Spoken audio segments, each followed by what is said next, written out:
ഇടുപ്പിന്റെ ഭാഗത്ത് വേദനയുണ്ടോ? കസേരയിൽ നിന്ന് എഴുന്നേൽക്കുമ്പോൾ ഇടുപ്പിൽ ബുദ്ധിമുട്ട് അനുഭവപ്പെടാറുണ്ടോ?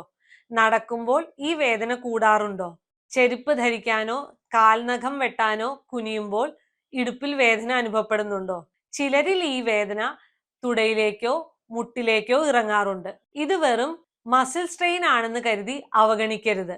ഇതിന്റെ കാരണം ഹിപ്പ് ഓസ്റ്റിയോ ആർത്രൈറ്റിസ് ആയിരിക്കാം. ഈ വീഡിയോയിൽ എന്താണ് ഹിപ്പ് ഓസ്റ്റിയോ ആർത്രൈറ്റിസ്, അതിന്റെ ലക്ഷണങ്ങൾ, എങ്ങനെ തിരിച്ചറിയാം, കാരണങ്ങൾ, ചികിത്സയുടെ പ്രാധാന്യം എന്നിവ പറഞ്ഞുതരാം. ഹിപ്പ് ഓസ്റ്റിയോ ആർത്രൈറ്റിസ് എന്നത് ഇടുപ്പിലെ ഹിപ്പ് ജോയിന്റിനെ സംരക്ഷിക്കുന്ന കാർട്ടിലേജ് ക്രമേണ തേഞ്ഞു പോകുന്ന അവസ്ഥയാണ്. കാർട്ടിലേജ് തേയുമ്പോൾ ജോയിന്റിന്റെ മൂവ്മെന്റ് സുഗമമാവുകയില്ല. അതുകൊണ്ടാണ് വേദനയും മുറുക്കവും നടക്കാനുള്ള ബുദ്ധിമുട്ടും അനുഭവപ്പെടുന്നത്. ഹിപ്പ് ഓസ്റ്റിയോ ആർത്രൈറ്റിസിന്റെ ലക്ഷണങ്ങൾ എന്തൊക്കെയാണ്? ഏറ്റവും സാധാരണമായി ഗ്രോയിൻ അഥവാ ഒടിയുടെ ഭാഗത്താണ് വേദന അനുഭവപ്പെടുന്നത്.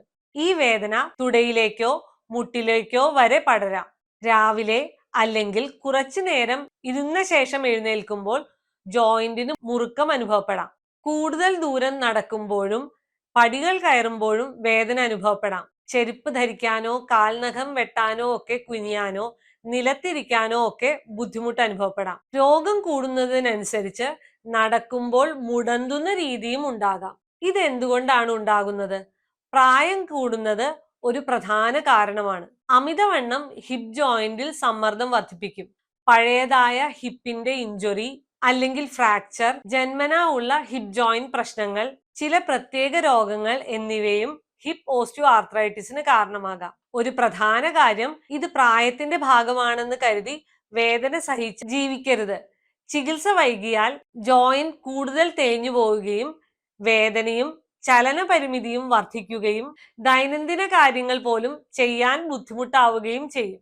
പക്ഷേ നേരത്തെ ചികിത്സ തുടങ്ങിയാൽ വെയിറ്റ് റിഡക്ഷൻ, മസിൽ സ്ട്രെങ്തനിങ് എക്സസൈസുകൾ, ആവശ്യമായ മരുന്നുകൾ എന്നിവയിലൂടെ വേദന കുറയ്ക്കാൻ സാധിക്കും.